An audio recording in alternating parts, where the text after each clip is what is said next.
Coming up next on The Voice of Alabama Politics, a fake country song. Also, Tommy Tuberville gets blasted by military spouses. And a redistricting scam. Are we really that dumb? I'll leave him alone. Can't you see that the old man's nuts? Nuts!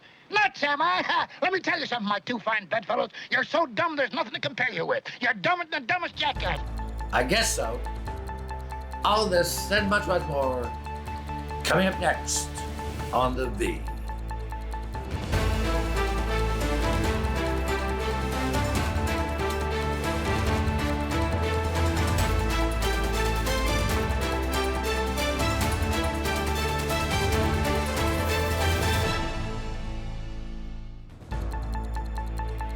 Welcome to The Voice of Alabama Politics, where we tackle the tough issues so you have the hard facts. I'm your host, Bill Britt, and as always, I'm joined by Susan Britt, research guru extraordinaire, and Josh Moon, columnist and investigative reporter with APR. Welcome. Hey, guys. Hey, guys. Josh, I see you're still on the hunt for Tommy Tuberville down Yeah, still here. Florida. Still here. He's here somewhere. He's here somewhere. He certainly isn't doing his job in D.C., but we'll get to that later. Right. We were all wondering during this special session to redistrict the congressional lines why there was so much confusion and pushback on doing the plain order of the Supreme Court. We have the Supreme Court is a very conservative court. Our legislature is a very conservative legislature. But we now know why they decided to pass maps that don't pass muster. I mean, these maps are designed to elicit a response from the courts. And after talking with several insiders who were either in the meetings or in the discussions or discussing it with the players, we find out that Attorney General Steve Marshall, along with a boutique law firm out of Washington, D.C., decided that we should pass maps that defied the court order in order that they could get a chance to go back before the Supreme Court and argue on the merits. They don't believe that the case was heard on the merits. It was only heard on the stay. So they want a second bite of the apple with the intent, Josh, of overturning the last vestiges of the hard-fought Voting Rights Act. Right. It's a noble cause, isn't it? It's a noble, Yes. worthy cause to overturn an act that simply seeks to make sure that we have equal rights in voting for all people, regardless of race. And it's you knew that there was something going on because there was just too much confusion. There was too much back and forth, and it was so odd the way the process went down and why they selected those maps. That they did. They had to come together and compromise on a map of 40% for a second district there that would give black folks an opportunity to elect people of their choosing. And it's honestly, it's very despicable. Of all the things, why do we always fight for the wrong stuff? Yeah. Why are we always there to fight for the wrong things, the right to discriminate against people? And Susan, we thought all along that something was fishy. And then last week, we were able to discuss this issue and allow people to speak, give them anonymity to speak freely. And they shared with us succinctly how this went down for one purpose and one purpose only. They think that they can convince the court to rehear it and that Justice Kavanaugh will reverse his decision and vote to strike down the Voting Rights Act. I had honestly hoped that they were doing this in an effort to say, go ahead and send it to the special master so we don't, our hands are off for our voters. That's not what they were doing.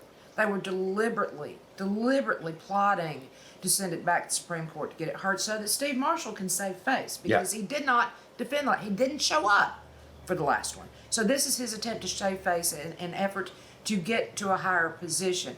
And quite frankly, I'm embarrassed. We've heard from folks in DC that are embarrassed, that are having to explain this to people. So, because it is a very racial move.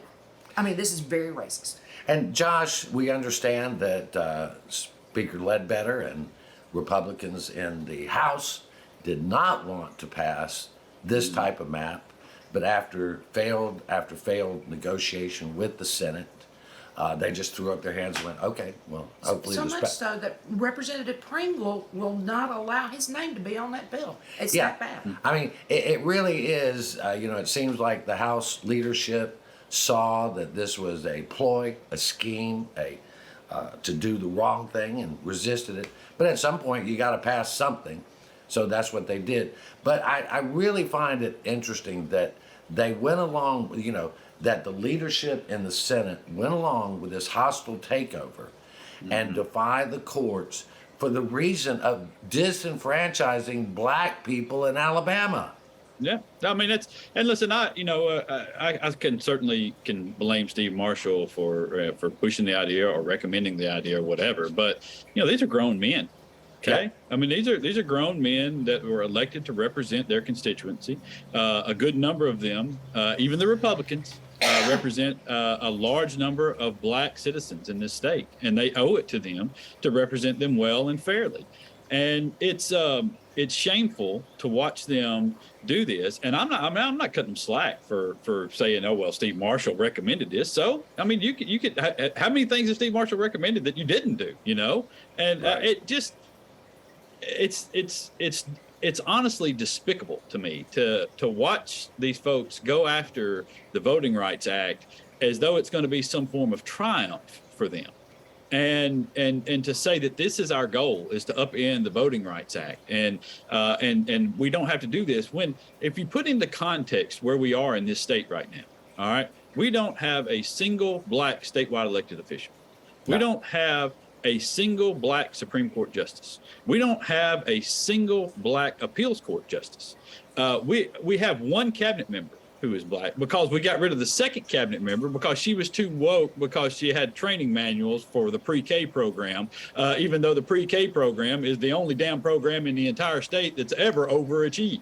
All right, but we got to get rid of her for that. So this is where black folks are. We have a supermajority of Republicans, okay, in both chambers over here. They can do whatever they want to do. And they acted through this process as though they were on the verge of relinquishing great power to black citizens of this state by giving them a second of 7 congressional seats. Yeah, it would not have hurt us in Congress at all. It actually would have helped us.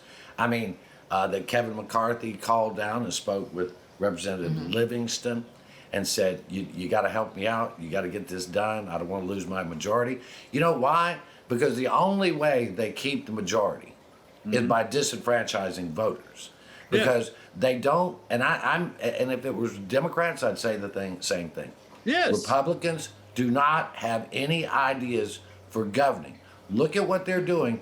They have a majority in the House. They are not governing. And therefore, they have to disenfranchise people to win elections. I predict they will lose in a landslide in 2024. But I hope so. I hope so. I hope so.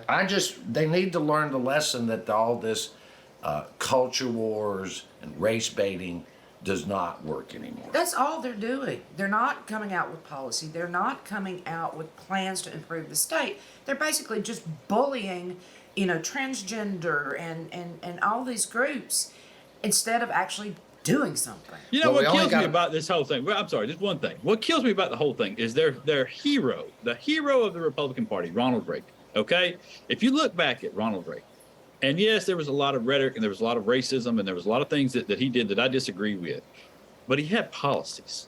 All right, there's a reason why he's the hero of your party, and the hero of your party had some policies that you could lean into and say, here is clearly defined what we believe in and how we're going to govern, and you ain't got it now. No, you don't, and we are out of time. You're watching the voice of Alabama politics. We'll be right back.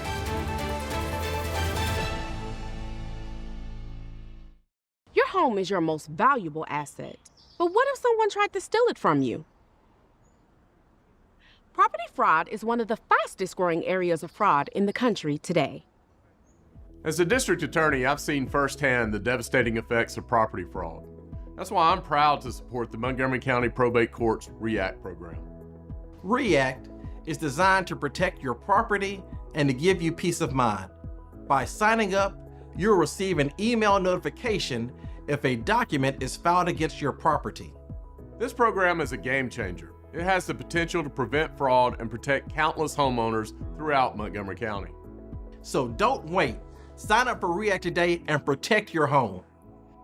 Protect your home with REACT. Sign up today.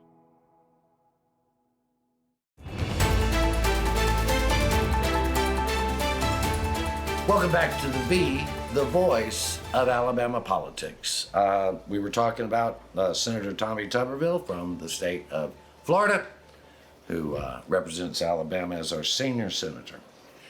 This past week, Alpha, the Farmers Federation of Alabama, held a luncheon in which they honored Tommy Tuberville and his foundation.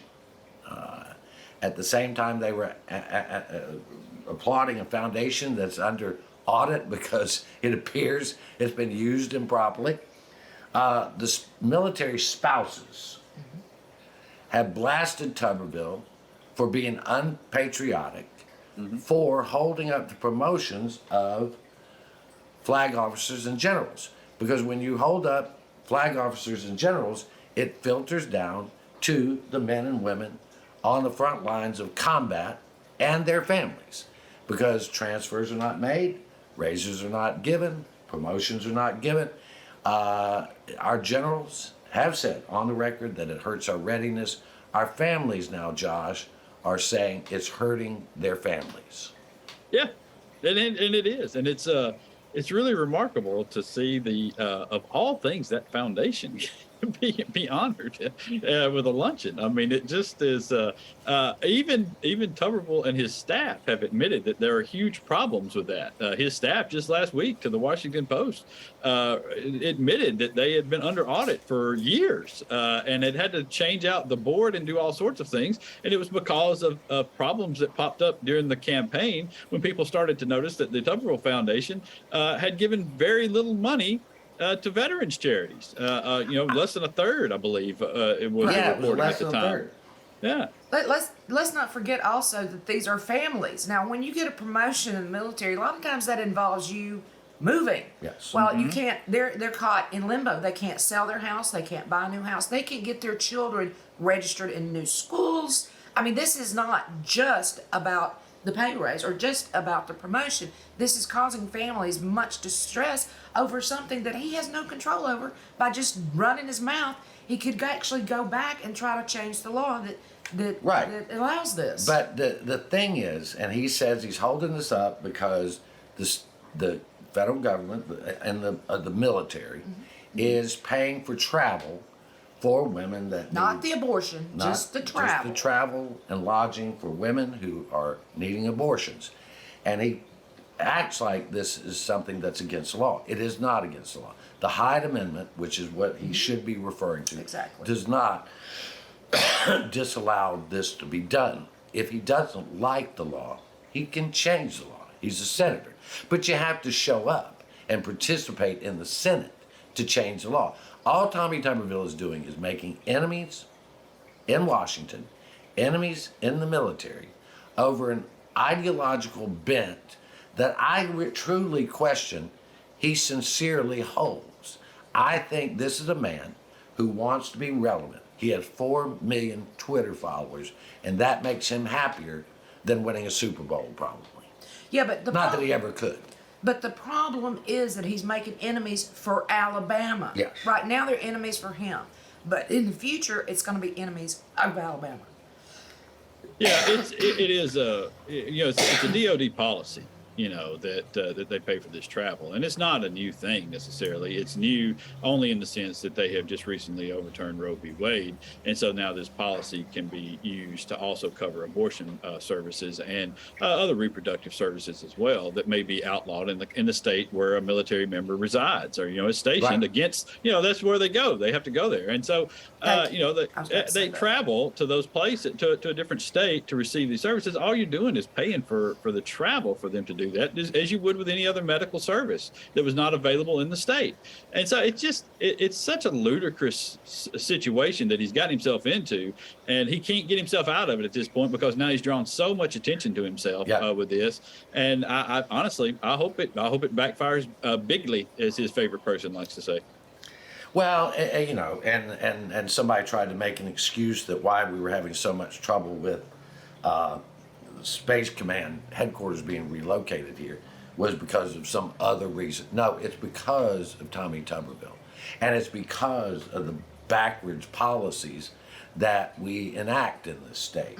I mean, if it was up to Steve Marshall, women would be put in jail for having abortions. Now, they can't have them here anymore, but soon he will be going after women whose children are stillborn, whose children die, who have miscarriages, because all he cares about is looking like a hero to the fanatical base of the Republican Party.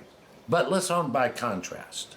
Let's look at what our junior senator, Senator Katie Britt, did just last week, Susan. Yeah, she founded $40 million to be able to modernize and upgrade the transportation infrastructure in communities all across Alabama. She went and found the money and started allocating. I think Alabama's going to get like $30 million of it. Well, Alabama, it will get $40 million out of the new appropriations bill that she's on the appropriation committee that will come to Alabama for inland ports, airports, rural roads, bridges, everything that everybody complains and about. And then there's another $30 million that's going to be available for the area around Birmingham because of the Appalachian Trail improvements through there. This is a senator who's working on real issues of real Alabamians, while the other senator is working on fake issues for fake Alabamians.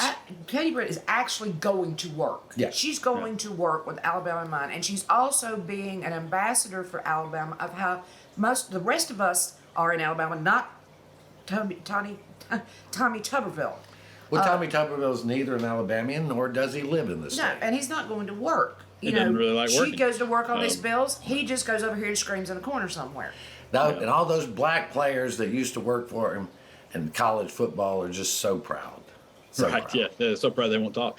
No, listen, I obviously, I have some political disagreements with Senator Britt, but I will say that when, much like her predecessor, Senator Shelby, and her former boss, I can appreciate the job that she does because she is doing things for Alabama that are you would say outside of the partisan politics thing, where she's had a bunch of different bills. So she had the bill to work on social media with children. She had a bill to lower the cost of insulin. Put a cap on the insulin, and now we've got the infrastructure stuff, and she's doing a lot of the stuff on appropriations that her predecessor did that brought a lot of money into this state, and it's nice to have somebody working. It is nice to have somebody working for Alabama who's from Alabama. We're going to leave it right there. We'll be right back. You're watching The V.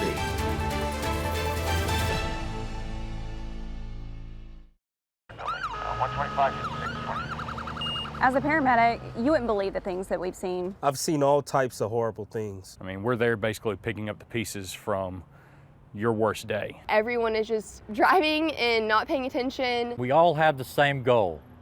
All of us want to go home alive and safe and harm nobody else in the process. Slow down. Be careful. Care about the other people on the road. Don't be the reason that someone else doesn't go home tonight. Welcome back to The V, the voice of Alabama politics. Susan, an interesting report came out last week about how young people feel about the gun violence in America and how it affects them. We know it affects children in many ways disproportionately because they are the school-age kids that have to go to school and learn how to avoid a attack, to avoid a school shooter. And, you know, a majority of school-age children know someone who has been killed by a firearm. This new study surveyed over 4,000 young people, and 60% believe that it's a real problem. Yes, they do. 4 out of 5 of those children said this is a real problem in their generation, and that they're very worried about it. And they also think there need to be more gun control laws in place. And Josh, they don't have voting rights, but they will soon. And we're seeing that with the Gen Z folks. They are voting on issues, and this is going to cost big time in 2024. I hope so. I hope it does. It should. You know, we have gotten to a point with gun violence in the country that it's untenable. I mean, we cannot continue down this path the way that we're going with this, and it just the proliferation of firearms and the ease with which they're accessed, and the fact that you can purchase, you know, high-powered rifles and that will fire, you know, 1,000 bullets in a minute, and stock up on ammunition without anyone being wise to this is a level of absurdity that, I mean, you can't tell people from other countries this and them not be amazed at what's going on here. And the young people see it. You know, they're not necessarily influenced by the partisan politics of this, and that's the reason why 60% of them are like, yeah, we should definitely change that. You know, because it makes sense. They're just talking about common sense at this point. And the idea that we shouldn't is so out of whack with reality. It's honestly, it's staggering. You know, the one thing that bothers me is us as adults, you know, we know some people that have been injured by guns, and we know people that have been killed by guns and all of that. But we're talking about young people that almost every one of them knows somebody that's been injured or killed by a gun. That's staggering. It's the leading cause of death for children and teens and young adults in the country. It's the leading cause of death. Yeah, more than car accidents. Not car accident, guns. And our lawmakers refuse to act. They act as if the Second Amendment should have no boundaries. Our Supreme Court acts that way. But none of the other amendments are given such deference. It's only because this sells to the base, where you show up with a picture of your family around Christmas with guns. Everybody has guns. The woman's pregnant and she's got a gun on her belly, so that's the new gun for the child as soon as it's born. I mean, it's gotten that ridiculous. It's a sickness. It is. Yes. It is a sickness. And I'm a gun owner. Sure, I'm not against guns. Right. I mean, I'm for responsible gun ownership. Yes. It's a tool. You know, it's a tool for safety. To me, what you're describing there is as absurd as a family standing around a Christmas tree holding up screwdrivers. You know, I mean, it's ridiculous.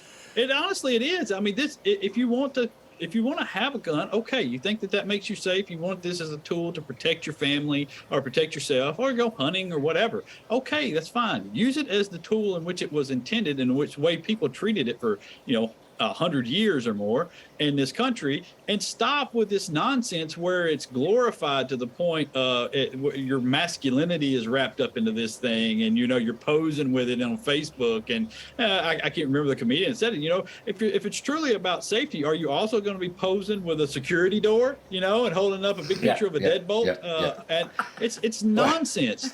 Stop treating it this way. If you have to have a gun to be a man, you ain't much of a man. No. I think Andy Griffith said that. Yeah, I think Andy Griffith proved that. Sheriff without a gun. Speaking of Andy Griffith, we're going to go to a myth. I love Andy Griffith. Josh, you know Andy Griffith. Oh, he knows every word of every episode. Better than anybody I know.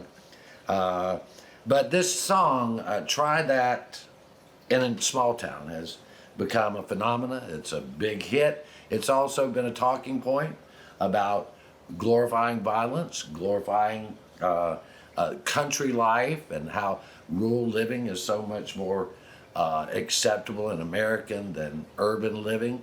And I thought I'd just look. See, I lived in Nashville for a while, and I happen to have been friends for years with one of the most successful Nashville songwriters in history, who went to an Ivy League college and was not from a small town. Well, his degree was in computer science, wasn't it? Degree in computer science. But anyway, I looked up the writers of that song. Okay, so the writers of that song, Neil Thrasher, is from Birmingham, not a small town. Kurt Allison from Des Moines, Iowa, not a small town. Kelly Lovelace is from Paducah, but spent most of his life living in a suburb outside of Chattanooga. There is one of the songwriters who is from a small town. He's from a small town in New York State, but as soon as he turned old enough to get out, he moved to Los Angeles. And then, what is his name? Jason Aldean is not from a small town. These are professional writers who write songs for people like Jason Aldean, who go out and front it. Yes. And so they're not writing from experience. They're trying to write commercial songs that will sell and promote a myth of what country life is like. This is not a real depiction of small town, or they'd have pictures with crack addicts in it and people with their teeth falling out of their head and people living in poverty. Yeah. That, unfortunately, is a lot of small town. I live in a small town. This doesn't happen in this small town. No, 5,800 population in the city of Attala. This doesn't happen. We don't go shoot our neighbors for spitting on the flag. We may talk about them behind their back now. That's a different story. But no, this doesn't happen in small towns. Josh, it's all a lie, and people buy into it, and so that's why it gets play. Yeah, it's a myth. It's this myth. It's kind of like the gun thing. It's playing into this this masculine image of being able to protect yourself, and you're going to stand up for for your folks and shoot these bad guys, and suspiciously the bad guys are always black, and it just is. It plays into so many racist tropes and things. It's as somebody said, if you want to defend the song, okay, well, defend what is that. Try that in a small town. What is it that is? And if you look at what that is in the song, all of it is things that are myths that have been created to persecute black people for various crimes. If you really want to know what it's like to live in a small town, Hank Williams Jr., A Country Boy Can Survive, is your song. Of course, Hank Williams Jr. was the son of Hank Williams Sr., who was the greatest country songwriter ever. Yep. And he didn't do any of those songs, but Hank Williams lived outside of Nashville in a giant mansion. So what the heck? All right, we're going to have to leave it right there. I shot a man in Reno just to watch him die. You've been watching the voice of Alabama politics. You watch us because we watch them.